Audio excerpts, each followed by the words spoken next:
You said it was just a scroll, just a video, just a post, just a clip, just a few minutes, just something to relax, just something to laugh at, just something to pass the time.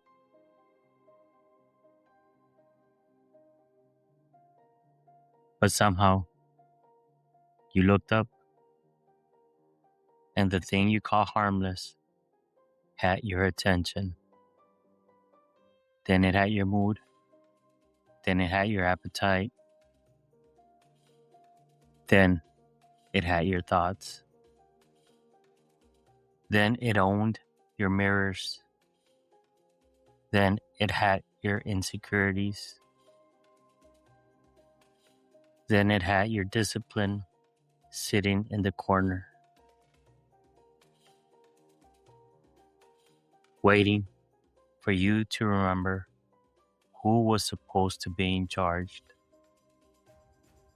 And that is where we begin today. Because some of you keep calling it entertainment, but something is studying your appetite. Something is learning what keeps you watching, what keeps you clicking, what keeps you angry, what keeps you lusting, what keeps you comparing, what keeps you afraid, what keeps you numb, what keeps you coming back. And the dangerous part is not that the algorithm knows your weaknesses, but the dangerous part is that some of you don't.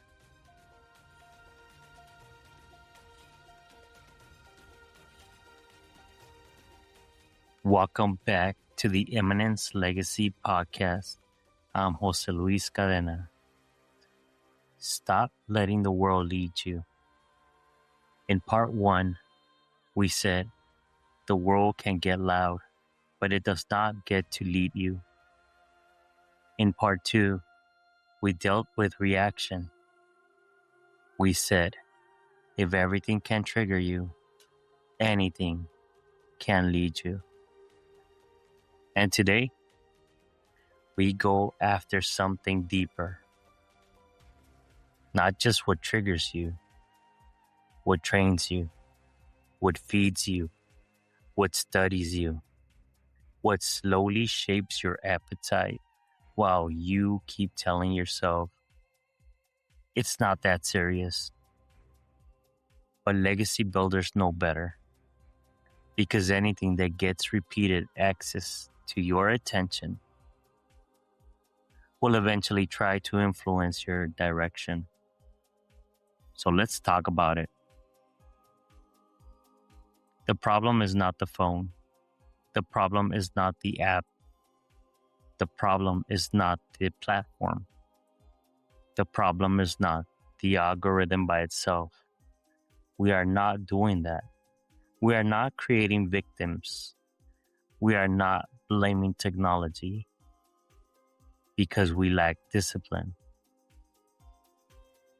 We are not pretending something outside of us has more authority than what we keep choosing. No, it's not what we do here. The real problem is this. Most people are being trained, and they don't know it. Their outrage is being trained, and their lust is being coached. Their envy is being rehearsed. Their fear is being cultivated. Their impatience is being rewarded. Their insecurity is being fed. Their attention span is being systematically shortened. And their inability to sit quietly with their own soul is slowly becoming normal. And because it looks normal, they do not challenge it. They just call it life now. They call it boredom. They call it staying informed. They call it relaxing. They call it taking a break. They call it being connected. They call it harmless. But let me tell you something. Not everything that relaxes you restores you. Not everything that entertains you is neutral. Not everything that keeps your attention deserves your agreement. Because what you keep feeding will eventually start leading. Let me say this clean and to the point. If something knows how to keep you weak and you keep giving it access, that is not just distraction. That is cooperation. If something keeps pulling you into comparison and you keep showing up to be measured, that is cooperation. If something keeps feeding you lust and you keep calling it temptation, like you didn't open the door, that is cooperation. If something keeps you feeding your anger and you keep calling it passion, I hate to tell you that is cooperation. If something keeps stealing your time and you keep saying you don't have time, that is cooperation. Some of you are not just being attacked, you are participating. And I know that sounds hard. Good. Because the goal today is not to make you feel better about being trained. The goal is to wake you up enough to stop helping the thing that keeps weakening you. Here's the first truth. Your appetite is being disciplined, not inspired. Disciplined, trained, repeated, reinforced, fed, directed. And whatever disciplines your appetite will eventually influence your decisions. Because appetite is not only about food. Appetite is about what you reach for when you want comfort. It is what you crave when you feel empty. It is what you open when you feel bored. It is what you watch when you feel lonely. It is what you buy when you feel insecure. It is what you scroll when you feel anxious. It is what you chase when you do not want to sit with the truth. And if you are not careful, your appetite becomes a shepherd of your life, not conviction, not wisdom, not faith, not purpose. Appetite. And appetite does not care where you are called to go. Appetite cares about what it wants right now. That is why it has to be governed. Governed. Because an ungoverned appetite will always negotiate with your future. It will trade depth for stimulation, peace for escape, discipline for dopamine, purpose for pleasure, focus for noise. And then it will convince you that you are just tired. No, sometimes you are not tired. You are overstimulated. You are overfed and undernourished. You are consuming constantly, but still starving where it matters.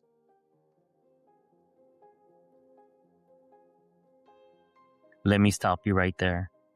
Some of you already know what your weakness is. You know the thing that keeps pulling you. You know the app. You know the account. You know the kind of content. You know the conversation. You know the website. You know the pattern. You know what you keep reaching for when your spirit gets uncomfortable. But you keep acting surprised when it controls you. Come on. You cannot keep walking into the same burning house, opening the same door, feeding the same appetite, touching the same wound, watching the same thing, listening to the same voice, and then act shocked when you come out weaker. That is not a mystery. That is maintenance. You are maintaining the appetite you keep saying you want to break.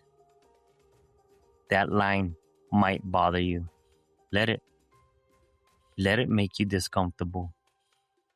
Because some truth is supposed to interrupt the lie before the lie becomes your lifestyle.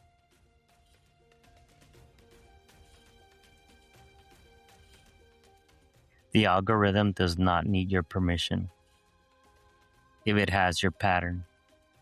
That is the part people miss. You don't have to announce your weakness. You don't have to tell the world. You reveal it through repetition. Every replay, every 3-second pause, every late night search, every argument in the comment section you couldn't let go, every comparison you quietly entertained, every escape you called just 5 minutes.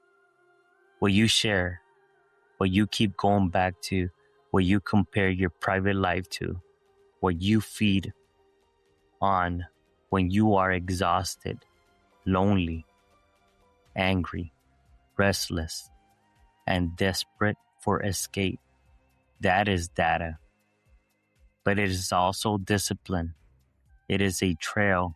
It says, this is where I'm vulnerable. This is where I can be led. This is where my attention bends. This is where my appetite opens. And then you wonder why. The same kind of content keeps showing up. The same fear, the same body image insecurity, the same outrage, the same lust, the same comparison, the same lifestyle envy, the same drama, the same fake urgency, the same thing that keeps pulling you away from who you said you were becoming. And I need you to hear this and hear me clear. You may not control everything that happens in front of you, but you are responsible for what you keep training it to bring back. Because every repeated yes becomes a request. Every repeated pause becomes a signal. Every repeated indulgence becomes an invitation. And eventually, your feed starts looking like your ungoverned appetite. That should sober you up. So let's make it personal. What does your feed know about you that you still refuse to admit? What does your screen know about your insecurity? What does your watch history know about your loneliness? What does your search history know about your appetite? What does your digital footprint know about your emptiness? What does your late night scrolling know about your restlessness? What does your saved content know about the life you wish you had? What does your private consumption know about the version of you kept hiding? Because your patterns tell a story. And some of you keep saying one thing with your mouth, but your patterns are telling the truth in another room.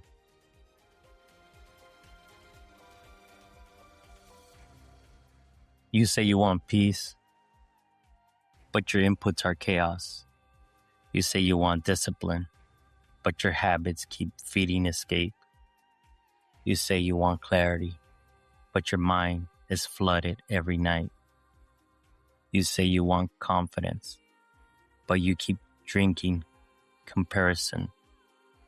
You say you want purity, but you keep feeding the appetite that keeps dragging you back. You say you want purpose, but you keep letting your attention be rented by things that have nothing to do with your assignment. And then you wonder why you feel divided.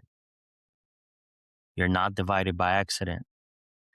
You're divided by repeated agreements. That is the mirror. See, not everything you consume stays on your screen. That is where people are naive. They think because they close the app, it ended. No. Some things leave residue. Some things follow you into your mood, into your marriage, into your parenting, into your work, into your body, into your prayer life, into your confidence, into your decisions, into your hunger, into your frustrations, into the way you see yourself, into the way you see other people, into the way you see God, into the way you see your future. That is why inputs matter, because it warps your mind and your perception of life, because what enters through your attention does not always leave when the screen goes dark. You can consume fear and carry anxiety. You can consume lust and carry distortion. You can consume outrage and carry suspicion. You can consume comparison and carry dissatisfaction. You could consume drama and carry chaos. You could consume shallow content all day and then wonder why depth feels boring. That is not random. That is formation. And if you are always feeding the shallow part of you, do not be surprised when the deeper part of you feels neglected. Here's the hard line. You are not just losing time. You are losing taste. Taste for depth. Taste for silence. Taste for focus. Taste for prayer. Taste for discipline. Taste for real connection. Taste for hard work. Taste for patience. Taste for what is healthy. Taste for what is holy. Taste for what actually builds you. That is what makes this dangerous, because eventually the things that would restore you start feeling boring. The real conversation feels too slow. A book feels too heavy. Prayer feels too quiet. Discipline feels too uncomfortable. Stillness feels like punishment. Focus feels like deprivation, and shallow stimulation starts feeling normal. That is when appetite has been trained. Not when you fall once, when the thing that weakens you starts feeling easier to desire than the thing that would heal you. That is not just distraction. That is distortion. And distortion has to be confronted. See, scripture talks about guarding your heart, because out of it flows the issues of life. That is not just a nice verse. That is an instruction. Guard the gate. Guard what enters. Guard what repeats. Guard what gets access. Guard what you meditate on. Guard what you keep rehearsing. Guard what you let shape your desires. Because whatever gets into the heart long enough starts affecting the life. And some of you have been praying for strength while feeding weakness. Praying for purity while feeding lust. praying for peace while feeding outrage, praying for contentment while feeding comparison, praying for clarity while feeding distraction, praying for discipline while feeding escape. And I'm not saying that to condemn you. I'm saying it because you cannot keep asking God to renew your mind while volunteering your attention to everything that keeps deforming it. At some point, you have to guard the gate, not because you are fragile, because you are responsible, not because you are afraid of the world, because you are serious about what is being built inside of you. So what do? We do not blame the algorithm. We do not throw away responsibility. We do not act helpless. We take authority. Here's the move. Audit what keeps finding you. Look at what keeps showing up.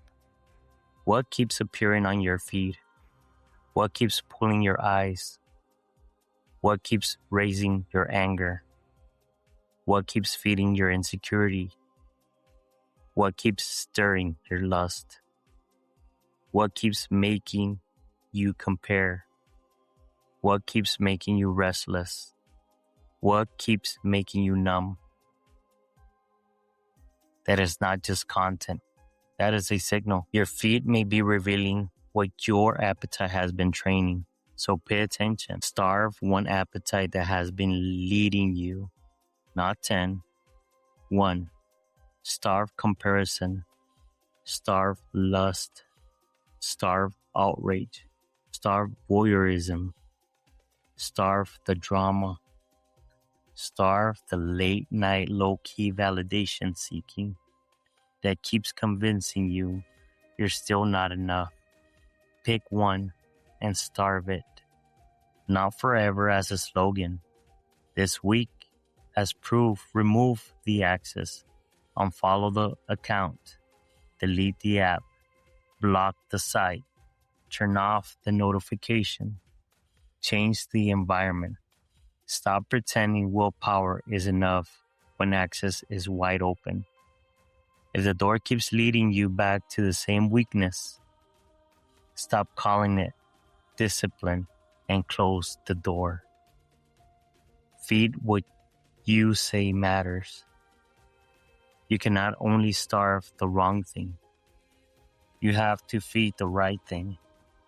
Feed focus. Feed prayer. Feed discipline. Feed your body. Feed your mind. Feed real conversations. Feed your calling. Feed your marriage. Feed your children. Feed the dream. Feed the habit that makes you harder to manipulate. Because appetite does not disappear. It gets redirected. And if you do not feed what builds you, you will eventually return to what numbs you. Here is your 24-hour pressure test. For the next 24 hours, do one appetite audit. Look at your screen. Look at your feed. Look at your most used apps. Look at what keeps pulling you. Look at what keeps weakening you. Then choose one thing and cut access. Not because you hate technology. Not because you are scared. Because you are done letting something study your weakness. While you refuse to study yourself, one app, one account, one pattern, one notification, one late night habit, one door that keeps leading you back to the version of yourself you said you were done becoming. Cut it for 24 hours and then pay attention to what happens inside of you. The irritation, the craving, the boredom, the silence, the urge to go back. That is where the truth is. Because the thing you cannot leave alone may already be leading more than you want to admit. Legacy builder, this is your checkpoint. What appetite has been leading you? What has been studying your weaknesses? What do you keep calling entertainment that keeps leaving you empty? What do you keep calling rest that keeps making you more numb? What do you keep calling harmless that keeps lowering your standard? What do you keep feeding that your future keeps paying for? And where do you need to take authority back? Not with one speech, with a decision. Not with guilt, with ownership. Not with shame, with movement. Because you cannot build a sovereign life while being privately disciplined by things that keep weakening your spirit. Before we close, if this episode found you in a place you have been avoiding, do not just nod and disappear. If you're listening to this on a web browser or a link, maybe someone texted you this. Don't let this be a temporary visit. Hit follow right now on Spotify or Apple Podcasts. Legacy builders do not just visit truth, they stay connected to it. And if this message made you think of someone whose attention has been under attack, send it to them. No long explanation. Just send it and say, listen to this one. And Thursdays, lock in with Midnight Questions. Core episodes wake the room up. Midnight Question help you sit with what the noise has been covering. Different rhythm, same truth. Don't miss it. Now let's lock this in. The algorithm may know your weakness, but you are still responsible for what you keep feeding. Your appetite is being trained. Your patterns are telling a story. Not everything you consume stays on the screen. You are not just losing time. You are losing taste. So audit what keeps finding you. Starve one appetite that has been leading you. And feed what you say matters. Because what you feed grows. What you repeat strengthens. What you give access to gains influence and starts leading you. There are things in this season we're going to keep confronting. Not because we are afraid of the world, but because we refuse to be led by it. The world will keep studying your attention. It will keep testing your appetite. It will keep offering an escape. It will keep feeding the noise. It will keep giving you something to compare yourself to, something to desire, something to fear, something to argue, something to numb with. But legacy builders, we don't blame the feed. We govern the appetite. We do not worship distraction. We guard the gate. We do not hand our future to whatever knows how to keep us entertained. So this week, watch what watches you. Study what studies you. Starve what weakens you. Feed what builds you. Because the world can get louder and louder. The feed can get smarter. The temptation can get closer. But it does not get to lead you. This is the Eminence Legacy Podcast. I'm Jose Luis Cadena. And remember, together, let's rise to our eminence. Catch you on the next one.